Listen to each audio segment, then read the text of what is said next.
কি ছবি আঁকছো তুমি? এক মনে বসে ছবি আঁকছিল খুদেটি। সাদা কাগজের ওপর লাল কালিতে ফুটিয়ে তুলছিল সময়ের ক্ষত। প্রতিবাদের ঢেউ তখন আছড়ে পড়ছে একাডেমি চত্বরে। রং তুলি যেন আগুনের ভাষা হয়ে চিনিয়ে দিচ্ছে শহর কলকাতার রাগ, ক্ষোভ, দ্রোহ। গোটা চত্বর জুড়েই শিল্পীরা এঁকে দিচ্ছেন তাদের প্রতিবাদ। গান, কবিতা, বক্তব্যে জোরালো হচ্ছে বিচারের বাণী। আর তার ভেতরেই বসে এক মনে এঁকে চলেছিল খুদেটি। প্রশ্ন শুনে অবশ্য মুখ তুলল না খুদে শিল্পী। প্রথমে শেষ করলো তার শিল্পকর্ম। চারপাশে দাঁড়িয়ে থাকা দর্শক দেখল মা দুর্গার চোখে জলের ফোঁটা এঁকে দিয়েছে একরত্তি। মা দুর্গা কাঁদছেন। হয়তো সত্যি সত্যিই তাই। শারদবেলা তো আসন্ন প্রায়। এই সময় বাঙালির মন পুজো পুজো করে ওঠে। প্রকৃতিও উজাড় করে দেয় শরৎ আলো। এই বছরটা যেন আচমকাই হারিয়ে ফেলেছে সেই আলোটুকু। যে ভয়াবহ অন্ধকার, যে মর্মান্তিক বিপন্নতা চেপে বসেছে শহরের বুকে, সেই ক্ষত থেকে তাই অবিরত রক্তক্ষরণ। স্বস্তি পাচ্ছেন না কেউই। প্রতিদিন চাইছেন যে নরক যন্ত্রণা ভোগ করেছেন তিলোত্তমা, তার প্রতিকার হোক, দোষীরা শাস্তি পাক। তবু আইন, তদন্ত, তবুও নিয়ম মাফিক কার্যাবলী, সে যেন বহু দূরের পথ। আর সেদিকে তাকিয়ে ক্রমাগত দীর্ঘশ্বাস।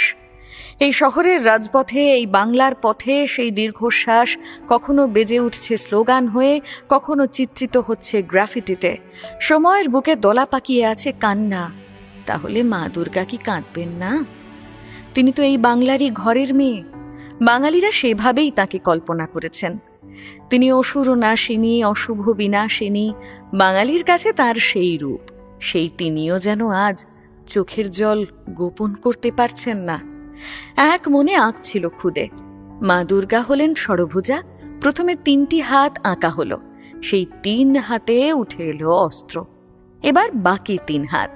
আর সেই 3 হাতে তিনি ধরলেন 3টি ত্রিশূল। তীক্ষ্ণ ফলায় 3 হাতের 3 ত্রিশূলে তিনি একে একে বিদ্ধ করলেন 3 অসুরকে। এতক্ষণে শেষ হলো খুদে শিল্পীর ছবি আঁকা। অসুরবধ যখন সম্পন্ন, খুদে এবার জবাব দিয়ে শুধু বলল 3টে অসুর। খুদের এই ছবি যেন আমাদের ক্রমাগত বিপন্ন করে। কে তাকে এই ছবি আঁকতে শেখালো?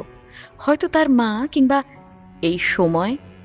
যে সময় মা দুর্গার 3 হাতেই ত্রিশূল তুলে দিয়েছে, যে সময়ে মা দুর্গাকে একসঙ্গে বধ করতে হয় 3 জন অসুরকে, প্রচলিত অর্থেই। এ বড় সুখের সময় তো নয়। আর এই গভীরতর অসুখের দিনে শিশুমনও দেবীকে কল্পনা করেছে একেবারে অন্য রূপে।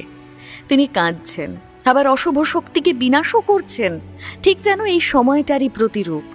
মর্মান্তিক বিয়োগ ব্যথায় সে কাঁদছে, আবার অশুভকে নাশ করতে পথে নামতে কি রাতের দখল নিতেও কসুর করছে না।